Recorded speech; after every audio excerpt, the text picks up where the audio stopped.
Welcome back everyone to the Next Goal Wins TV. It's your boy Coach Javi, and I'll be completely honest, I didn't think I really needed to make this video. Real Madrid did not just play better than Manchester City, they're just a much better team. And tactics are great and they'll give you the edge in a close contest, but they're absolutely useless when you face a team with as much attacking threat as Real Madrid. But let's break it down so I can show you exactly how Carlo Ancelotti and Real Madrid absolutely demolished Manchester City 3-1 in the second leg and 6-2 in the aggregate. Before we get started though, I just want to let you guys know if you head on over to the memberships page here on YouTube, you can sign up to support the channel as well as get some extra perks such as stickers by your name when you comment, special shoutouts, and even some member only videos. At the very least, I would appreciate if you guys subscribe to the channel so you could get notified when I make more videos like this one. Finally, I'm going to apologize to you guys in advance. UEFA and the Premier League keep taking down my videos just because I'm out here trying to educate you guys and show you the tactics behind the matches. So I'm sorry if the quality or the images aren't great. I'm doing my best. So without further ado, let's get straight into it. We're going to break down this video into just two segments. The first one is going to be the early surprise, which I think pretty much killed any belief that Manchester City had to make a comeback.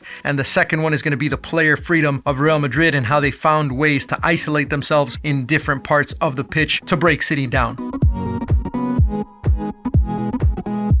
Let's go ahead and start with Madrid's first goal, which I think is the perfect example to show how tactics have very little influence when you don't do the basics correctly. When a team has very good attacking players, specifically ones who have a lot of speed, you always have to be ready for a long ball and to take away the space in behind. So when a center back or a holding center mid has possession of the ball, the first thing that you're looking at is if there's anybody who is applying immediate pressure. If so, you can step up higher and squeeze the space because that player is only going to be able to play a short pass. However, if nobody is pressing the ball, you immediately have to drop at least 2 or 3 yards deeper than the forward just in case that ball gets played in behind. And this is basic schoolboy, lower level, competitive understanding of the game. It is extremely disappointing that a team at a world-class level went down 1-0 because they failed to defend the long ball. And even after this happened, a similar situation happened in the 29th minute when Chomakov played another ball over the top to Mbappe. I think these simple mistakes show exactly why Manchester City has been struggling recently, and even though they played a very good game against Newcastle just a few days ago, their backline has fallen off a lot this season. The truth is that after going down early in this match, you could see that Manchester City had lost the belief that they could come back and turn it around. I also think this was due partly to the fact that Erling Haaland was not fit enough to start this game and Pep Guardiola had to put Omar Marmoush as a central striker instead. Erling Haaland is very good at making the most of the few touches that he gets, while Marmoush is a player that needs more touches to feel more confident as the game goes on. Putting him as a number 9 when Real Madrid were okay with defending a little more than usual basically just took him out of the game. And whether Real Madrid started in a high block or a low block, City were not able to use Marmoush as a target to link up the play. And even though they were able to pass out of the high block, they didn't have a single player who was comfortable and creative enough to try and break Real Madrid down. So if Madrid couldn't regain possession of the ball, they would just get behind it and drop into a 4-4-2, allowing City possession, but happy to be doing so with a 2-goal advantage.